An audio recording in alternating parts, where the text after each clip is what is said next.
নমস্কার দর্শক বন্ধুরা, আশা করি আপনারা সবাই খুব ভালো আছেন।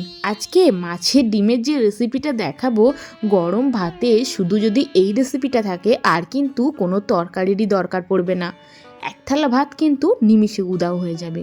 মাছের ডিম তো প্রথমে নিয়ে নিয়েছি, ছোট ছোট করে কেটে রাখা পেঁয়াজ আর কাঁচা লঙ্কা বেশ অনেকটা পরিমাণে দিলাম। তারপর দিয়ে দিলাম হাফ চামচ নুন। এবার দিয়ে দিচ্ছি বেসন। বেসনটা কিন্তু বাইন্ডিংয়ের জন্য, খুব বেশি বেসন দেবো না। খুব বেশি বেসন দিলে না মাছের ডিমের বড়াগুলো একটু শক্ত হয়ে যাবে।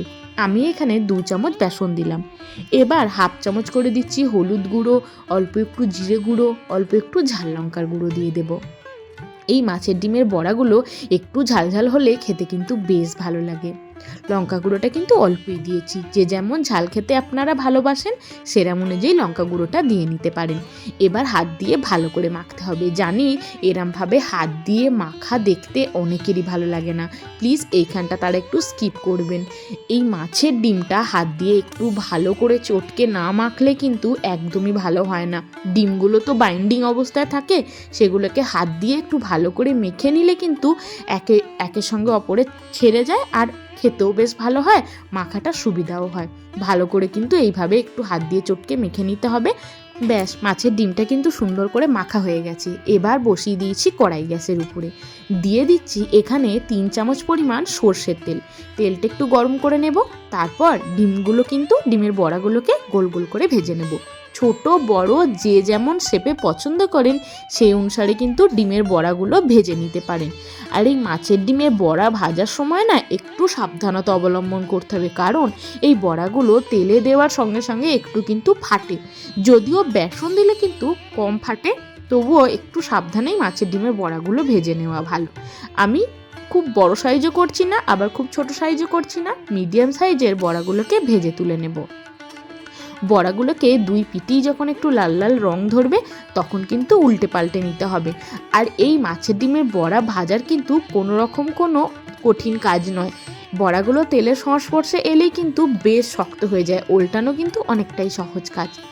গ্যাসের ফ্লেমটা লো টু মিডিয়ামে রেখে সব বড়াগুলো একে একে ভেজে নেব। মাছ খেতে কিন্তু অনেকে পছন্দ করে না বাচ্চারা, এই মাছের ডিমের বড়া কিন্তু ওরা অনায়াসেই খেয়ে নেয়। মাছের ডিমের বড়াতেও কিন্তু প্রচুর পরিমাণে প্রোটিন আছে, তাই এই মাছের ডিমটা তো বছরের এই সিজনেই পাওয়া যায়। তাই যদি যেসব বাচ্চারা মাছ খেতে পছন্দ না করে তাদের কিন্তু এইভাবে মাছের ডিমের বড়া ভেজে দিলে বা বড়া বানিয়ে তরকারি করে দিলে কিন্তু ওরা কিন্তু সহজেই খেয়ে নেবে। মাছের ডিমের বড়া দিয়ে তরকারি বা কালিয়া খেতে কারা কারা পছন্দ করেন আমাকে কিন্তু কমেন্ট সেকশনে জানাবেন। আপনাদের এক একটা করা কমেন্ট আমার কাছে অনেক মূল্যবান। মাছের ডিমের বড়াগুলো একটা পিঠে ভাজা হয়ে গেছে, আর একটা পিঠে কিন্তু উল্টে দিলাম। সুন্দর করে দুই পিঠেই যখন একটু লাল লাল রং ধরে যাবে তখন বড়াগুলোকে তুলে নিতে হবে। সব বড়াগুলো কিন্তু একটা ব্যাচে ভাজলে হবে না, এক্ষেত্রে তেলের যে টেম্পারেচারটা সেটা কিন্তু লো হয়ে যাবে, বড়াগুলো ভাজতে গিয়ে সমস্যা হবে, ভেতরে কাঁচা থেকে যাবে। তাই 2-3টে ব্যাচে বড়াগুলোকে ভেজে নিতে হবে। আমার 2বারই কিন্তু সব বড়াগুলো ভাজা হয়ে গেছে। বড়াগুলো একবার ভাজা হয়ে গেছে, নেক্সট বারে বড়াগুলো আরেকবার ভেজে নেব। আমি যেই মাছের ডিমের বড়ার কালিয়াটা বানিয়েছি সেটার মধ্যে কিন্তু একটা টুইস্ট আছে। রেসিপি ভিডিওটা প্রথম থেকে শেষ পর্যন্ত যদি দেখেন তাহলে বুঝতে পারবেন, একটু অন্যরকমভাবে বানিয়েছি, একদম নতুন রান্না। এটা খেতেও কিন্তু একদম অন্যরকম স্বাদের হবে। এটা ভাত ছাড়াও আপনারা পোলাও দিয়েও সার্ভ করতে পারবেন, খেতে অসম্ভব সুন্দর হয়। বাকি যে বড়াগুলো আছে সেগুলোকেও চলুন লাল লাল করে ভেজে তুলে নিই। মাছের ডিমের এই বড়ার কালিয়া ছাড়াও মাছের ডিম দিয়ে সুন্দর কিন্তু চচ্চড়ি বানানো যায়, বা মাছের ডিমের ঝুড়োটাও খেতে কিন্তু দারুণ লাগে।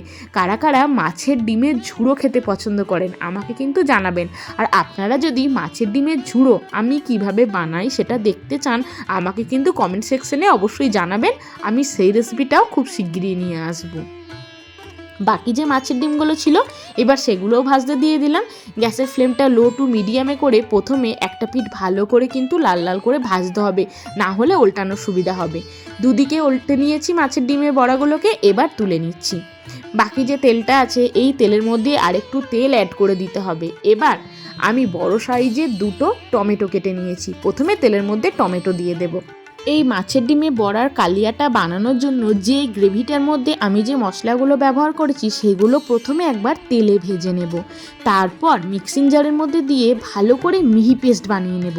এতে কিন্তু এই কালিয়ার টেস্টটা পুরো অন্যরকম আসবে। প্রথমেই দুটো মিডিয়াম সাইজের কেটে রাখা টমেটো দিয়ে দিলাম, তারপর দুটো মিডিয়াম সাইজের কেটে রাখা পেঁয়াজ, হাফ ইঞ্চি মতো আদা দিয়ে দিয়েছি, 10-12 কোয়া রসুন আর দিয়েছি 7-8টা মতো কাজু বাদাম দিয়ে দিয়েছি।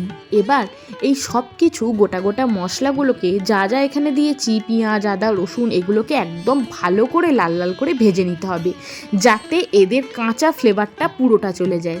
এইভাবে সব কিছু মশলা একবার ভেজে নিয়ে বেটে যদি কালিয়াটা বানান না, এর স্বাদ কিন্তু অনেক বেড়ে যায়। এবার এর মধ্যে দিয়ে দিচ্ছি 1 চামচ মতো নুনটা দিয়ে দিলে কি হবে, পেঁয়াজটা, টমেটোটা এগুলো কিন্তু তাড়াতাড়ি নরম হয়ে যাবে, ভাজাটাও কিন্তু খুব সুন্দরভাবে তাড়াতাড়ি হয়ে যাবে। এবার গ্যাসের ফ্লেমটা লো টু মিডিয়ামে রেখে ভালো করে কিছুক্ষণ নাড়াচাড়া করে এগুলোকে একদম লাল লাল করে আমরা ভেজে নেব। এগুলো যত ভালো ভাজা হবে গ্রেভিটাও কিন্তু ততটাই ভালো হবে। টমেটো, আদার এগুলো একটা কাঁচা গন্ধ থাকে, এই কাঁচা গন্ধটা যতক্ষণ না পর্যন্ত চলে যাচ্ছে ততক্ষণ ভালো করে ভাজবো। বেশ কিছুক্ষণ নাড়াচাড়া করে ভেজে নিয়েছি, বুঝতেই পারছেন ভাজা তো হয়ে গেছে, তেলটাও কিন্তু অনেকটাই তেল ছেড়ে দিয়েছে। তারপর মিক্সিং জারের মধ্যে একটা হাতা করে এগুলোকে তুলে নিচ্ছি। সঙ্গে সঙ্গে বাটতে গেলে অনেকটা গরম থাকে তো, তাই হাতে ধরতে একটু প্রবলেম হবে, তাই হালকা এই মশলাগুলোকে একটু ঠান্ডা করে নিতে হবে, তারপর যদি বাটা হয় সেক্ষেত্রে আর কোনো অসুবিধা হবে না।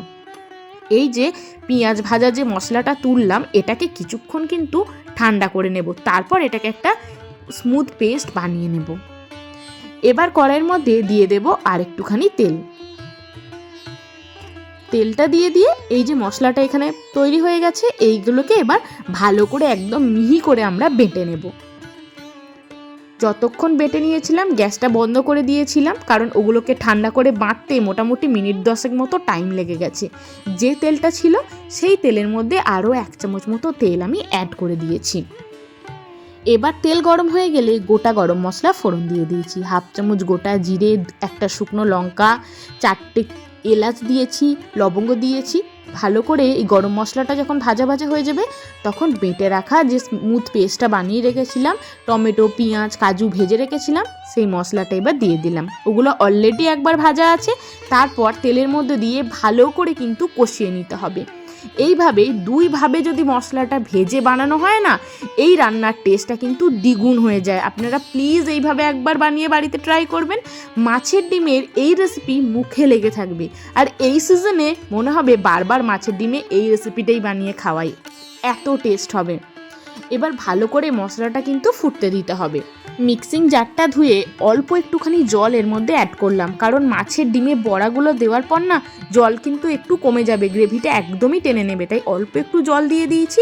এটাকে ভালো করে মিশিয়ে একদম ঘন করে নিতে হবে, যতক্ষণ না পর্যন্ত মশলাটা দিয়ে ভালোভাবে তেল ছাড়ছে ততক্ষণ কিন্তু ভালো করে কিন্তু নাড়াচাড়া করে কষাতে হবে। এখানে এবার হাফ চামচ মতো দিয়ে দিলাম হলুদ গুঁড়ো আর হাফ চামচ মতো কাশ্মীরি লঙ্কার গুঁড়ো। কাশ্মীরি লঙ্কার গুঁড়ো দিলে কিন্তু গ্রেভির কালারটা দুর্দান্ত আসবে। খুব ভালো করে দুটি মিশিয়ে নিলাম। আমরা কিন্তু মাছের ডিমের বড়াগুলো ভেজেছি তখন নুন দিয়েছি, আর এই যখন পেঁয়াজ, টমেটো, আদা এগুলো ভেজেছিলাম তখনও 1 চামচ নুন দিয়েছি, তাই গ্রেভির নুনটা কিন্তু অলরেডি হয়েই গেছে। এই সময় নুনটা চেক করে নিয়ে যদি নুন লাগে আপনারা দিতে পারেন। বেশ কিছুক্ষণ নাড়াচাড়া করে কষিয়ে নেওয়ার পর মশলার কালারটাও চেঞ্জ হয়ে গেছে আর মশলা থেকে তেল ছেড়ে দিয়েছে। এই সময় কিন্তু মাছের ডিমের বড়াগুলো দিয়ে দিতে হবে, না হলে ডিমের বড়ার মধ্যে নুন ঝাল ঢুকবে না আর বড়াগুলো গ্রেভিটা টেনে নিয়ে একদম শক্ত হয়ে যাবে। এই সময় দিয়ে কিছুক্ষণ ফোটাতে দিলেই কিন্তু একদম রেসিপি রেডি হয়ে যাবে। এবার কিছুক্ষণ আমরা এটাকে লো টু মিডিয়াম ফ্লেমে ফুটিয়ে নেব, ফুটিয়ে একদম মাখো মাখো করে নেব।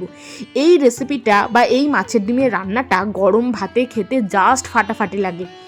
বেশি কিছু বানাতে ইচ্ছা না হলে মাছের ডিমের এই রান্নাটা বানালি, আর সঙ্গে যদি থাকে পাতলা একটু মুসুর ডাল, আর কিন্তু কিছুই লাগবে না, একটা পদ দিয়ে পুরো ভাতটা খাওয়া হয়ে যাবে।